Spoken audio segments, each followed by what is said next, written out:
Pripūstas yra žalias. Pripūstas yra.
Aš esu Martynas Lyčius, oreivis, oro balionų sporto atstovas, Lietuvos rinktinės narys.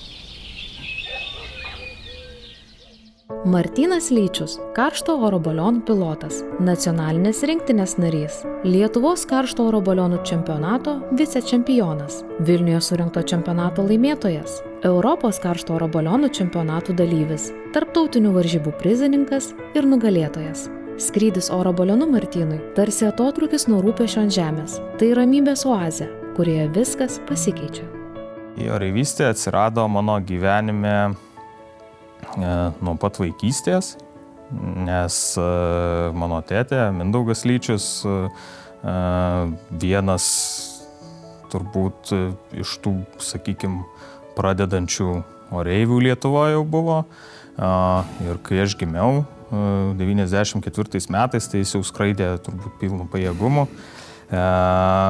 Ir kažkaip tai tas visada buvo. Šiaip iš principo nebuvo taip, kad, nežinau, kaip ten kitiems, sakykime, kolegom, kurie irgi panašaus likimo, kad aš nuo kūdikystės ant kažkiek būčiau, nes mano tėtės visada buvo toks nusistatymas ir mintis, kad tada, kada jis pats norės, kada jam bus ir nebaisu, ir patiks, ir pats paprašys, tada tą ir darysim. Tai vat kažkurį vieną pavasarį, aš dabar neatsimenu, kiek man tų metų buvo, bet gal kokį 7-8 kažkas panašaus. Aš jau pasakiau, kad aš noriu, nes kažkaip jau buvo tas jausmas. Tada aš ir turėjau savo pirmą skrydį kartu su tėte ir kažkaip, nuo to laiko aš ir neišlipu iš to krepšio. Pirmą kartą pakilus aš atsimenu, kad tas jausmas toks, kuris gal ir dabar kartais būna, kad jautiesi, kad viskas taip tylu, ramu, atsiplėši nuo žemės ir atrodo, kad truputį pasikeičia visas tas, nežinau, net ir gyvenimas. O pavyzdžiui, kaip ir dabar būna, vis tiek visokio streso gyvenime, visokių dalykų, nebūtinai viskas sekasi ir gal ir būna ir kažkokių tai situacijų, kai kažkas negerai, bet kiekvieną kartą pakilus yra tas dalykas, kad kažkaip tai tas viskas atitolsta, smegenys kažkaip tai persijungia ir būna ta tokia, žinau, ramybė, skrydžio džiaugsmas ir vat iš to ir ateina turbūt visas tas, dėl ko aš tai darau. Oreivystė taip jau turbūt, kad įžengė į mano gyvenimą tada, kada aš pradėjau dalyvauti varžybose kartu su tėte. Tai čia buvo turbūt 2004-2005 metai, kada jis jau imdavo mane kartu į varžybas. Tai iš pradžių aš buvau žemės komandos narys, aš naviguodavau ant žemės, kas buvo toks gal mano išskirtinumas ir kur aš tikrai ir tėtei padėdavau ir visiems kitiems iš principo. Tada tik atsirado kompiuteriai visur, iš principo varžybose ir jie tapo vis svarbesni. Ir kadangi man tikrai neblogai sekėsi, aš daug supratau jau tada ir pagal tai ir savo profesiją pasirinkau, tai aš kažkaip tai iš karto buvau naudingas, nes aš galėjau ir su visom programom dirbti pakankamai laisvai ir iš principo padėti varžybos jau ten, nežinau, taškus pasirinkinėti ir naviguoti. Paskui mane pradėjo imti kartu į krepšį tėtė. Tai čia jau buvo ta mano tokia skraidymo patirtis, bet ne pilotavimo. Tai mes skraidėm ilgai, turbūt gal ne tiek pat, kiek aš dabar vienas skraidau, bet tikrai kokius 8-9 metus mes skraidėm kartu. Ir iš principo aš manau, kad tai irgi man duoda dalį tos patirties dabar mano varžybose, nes aš kai jau atėjau į varžybas, aš iš principo viską žinojau. Aš žinojau visas užduotis, aš žinojau daugiau mažiau kaip tai atrodo. Man trūko, aišku, skraidimo patirties, baliono valdymo, bet kai tu jau žinai, kaip atrodo tos varžybos, tai yra daug lengviau.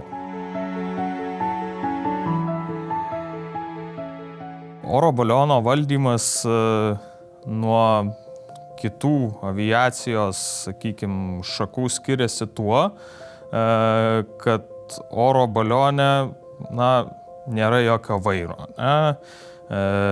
Ir tu negali pareguliuoti greičio, tu negali pareguliuoti krypties. Tiesiog, nežinau, kokio nors vairo pasukimu ar variklio galios padidinimu. Oro balione yra viskas reguliuojama aukščio keitimu.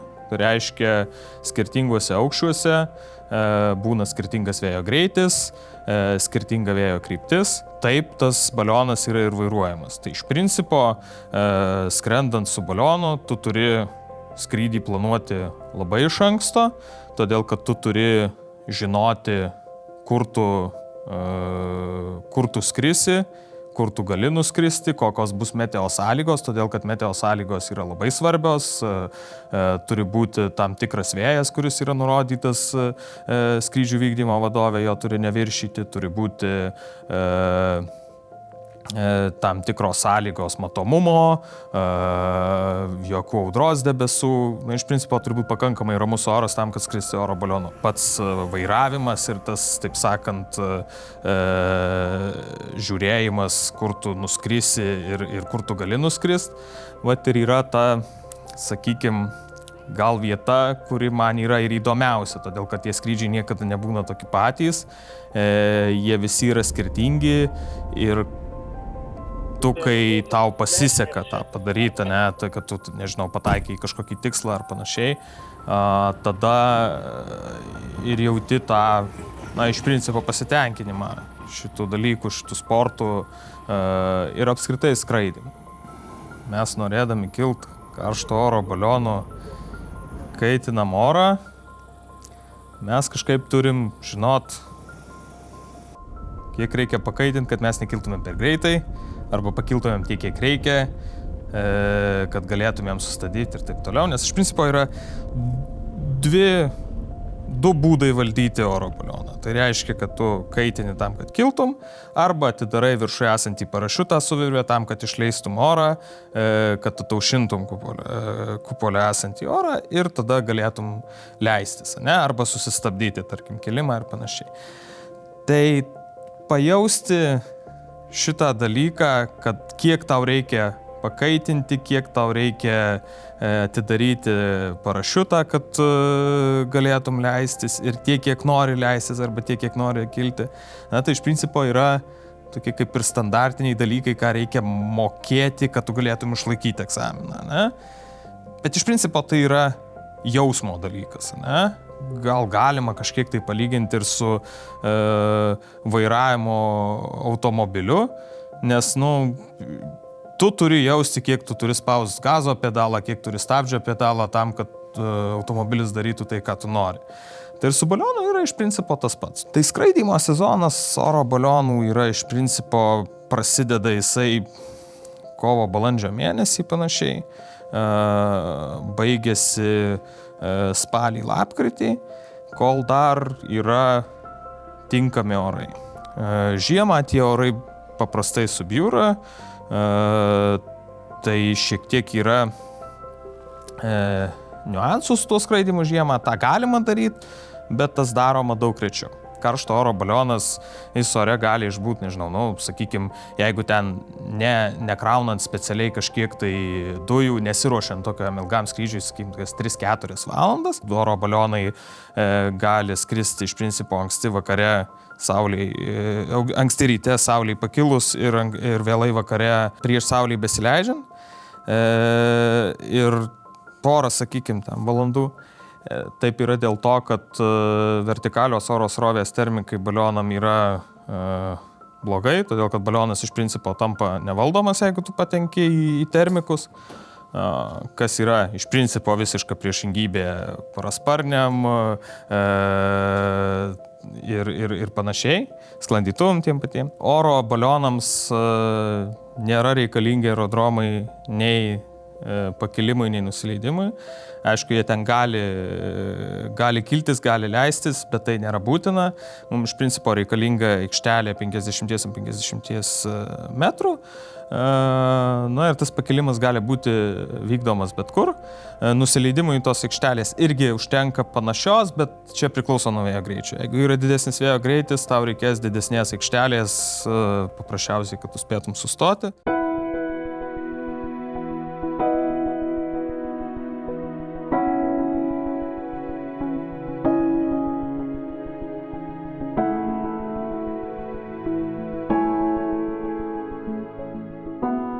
Oro balionų varžybos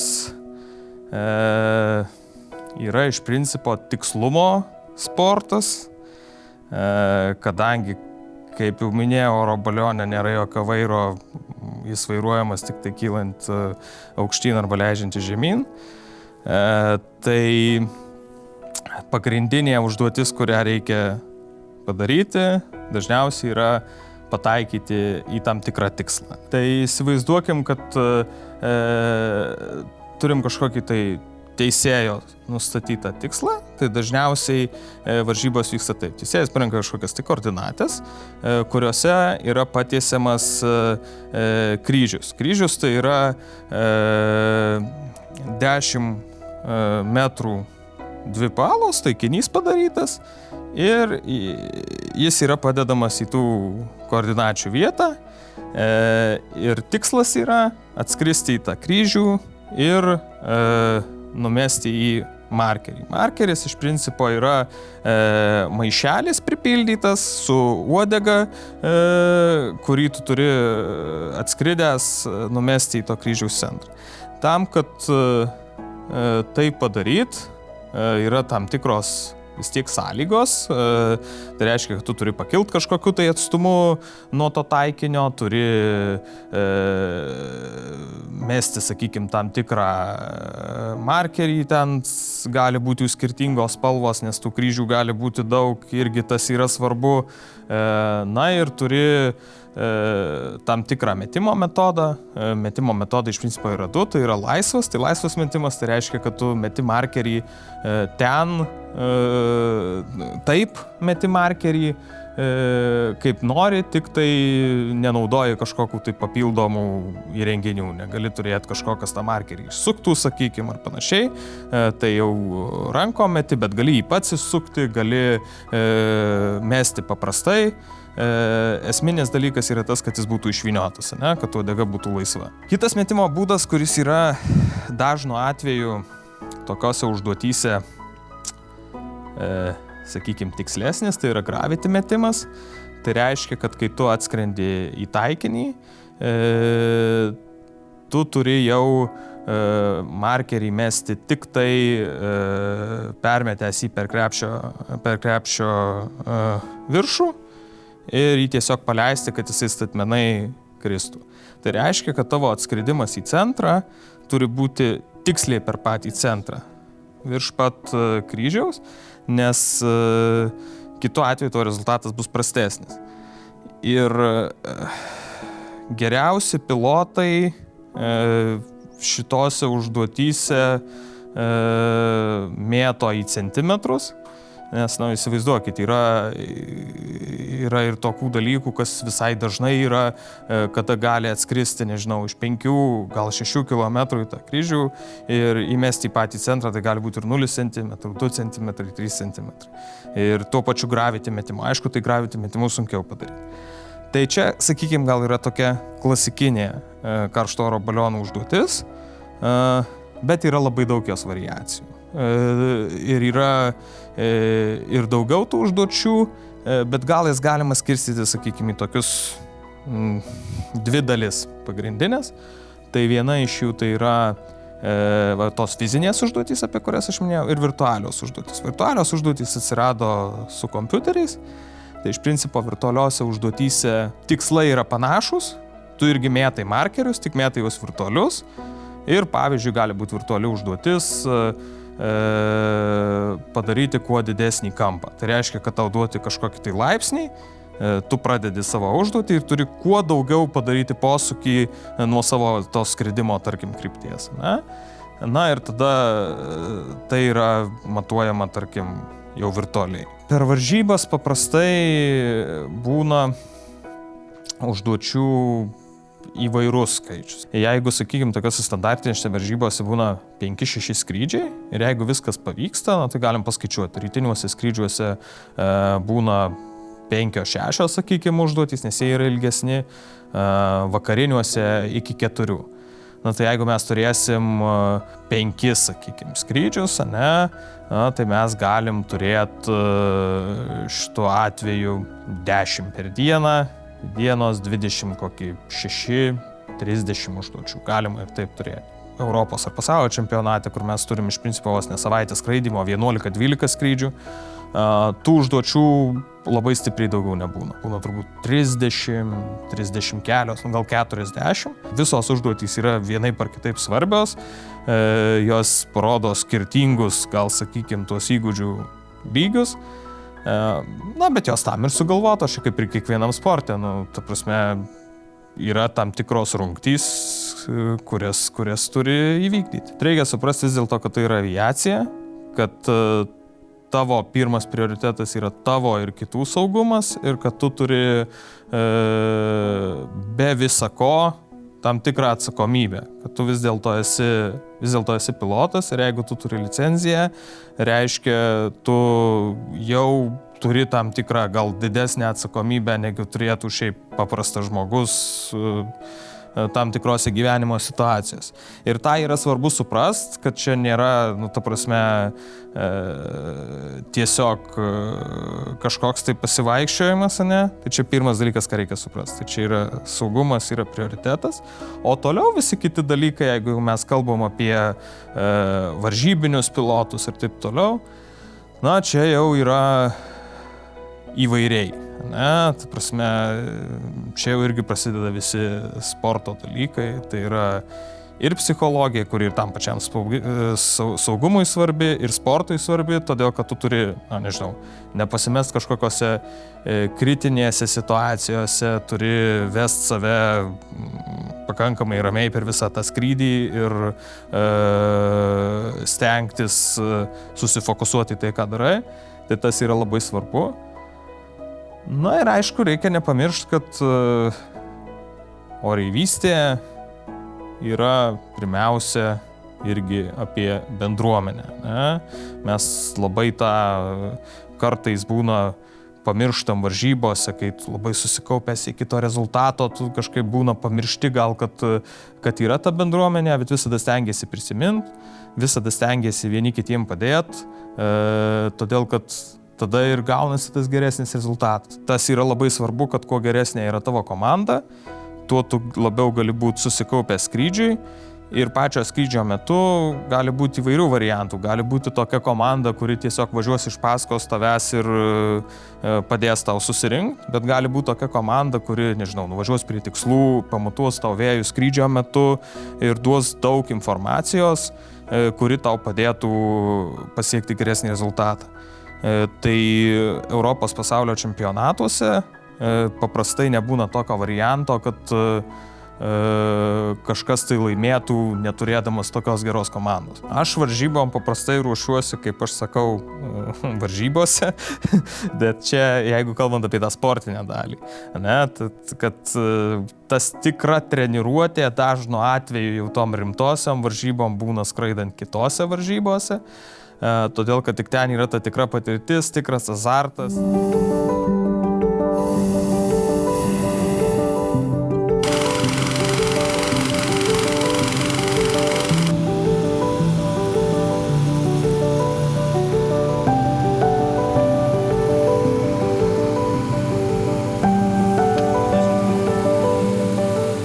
Oro balionas yra turbūt saugiausia oro transporto priemonė, nors ir atrodytų gal keistai, kad čia net ir valdyti nieko per daug negali, vairu neapsisuksi ir negrįši iš ten, kur atskridai dažniausiai.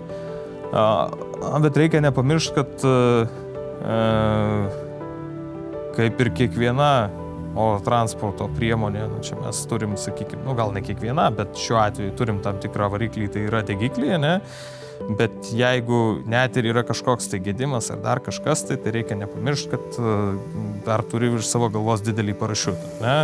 Balionas, jeigu jisai yra pilnai pripūstas ir pavyzdžiui, neveikiam tiem patiem degikliam, tuo laisvų kritimu tu nekrisi. Tu vis tik ten krisi, sakykim, kokiais 5 metrais per sekundę žemyn. Tai yra tam tikras greitis jo, bet tai nėra kažkas tai tokio. Čia ne sraigtasparnis, kuriam įsijungia variklis ir panašiai. Ne? Aš bendrai apie aviaciją sakau taip, kad šiaip aviacija yra tas yra faktas, kad tai yra viena saugiausių priemonių transporto. Tai dažniausiai, aš sakau, kad čia yra stipriai saugiau, negu kasdien mes sėdam į automobilį ir kažkur tai važiuojam. Ir čia yra ir kitas dalykas. Čia gal yra ir gerai, kad prieš lipant į, nežinau, tą patį baliono krepšį ar prieš skrendant lėktuvu, aš skaitau, kad vis tiek pilotas, jeigu nejaučia visiškai jokio jaudulio ir jam nėra visiškai tai, ta prasme, viskas labai labai įprasta, tai truputį yra baisu tada, nes pilotas jisai turi jaust tam tikrą, čia mes kalbam ne apie paniką, jis jaučia tiesiog, kad jis, ruošiasi skrydžiui, jeigu jis ruošiasi skrydžiui, tai reiškia, jisai turi būti susikaupęs, jis turi galvoti apie tą skrydį vien tam, kad tie sprendimai būtų priimti teisingi iš principo. Ir vėlgi, reikia suprasti, oro balionų sportas, jisai yra sportas, yra tarptautinės varžybos pasaulio Europos čempionatai, bet taip, kad pasaulyje kažkas tų sportų užsiiminėtų, sakykime, profesionaliai, tai reiškia, kad gyventų būtent iš sporto ir skraidytų vien tik varžybose ir panašiai, tai taip iš principo nebūna. Tai yra mano hobis ir jeigu aš pradedu jaust tose pačiose varžybose, kad jau truputį perlenki lazdą ar dėl to pačio rezultato per daug pergyveni, tada kažkaip stengiasi savo primint, kad dėl ko tu tą darai. Nes jeigu tau pasidaro nebemalonu skrist, jeigu tu skrendi, bet tau nėra ten jokio malonumo, tai nereikia to daryti. Jeigu save kankini tik dėl rezultato, o skrisdamas nesijauti gerai, tai čia tada turbūt prasideda mąstymas, ar tai tikrai tavo dalykas.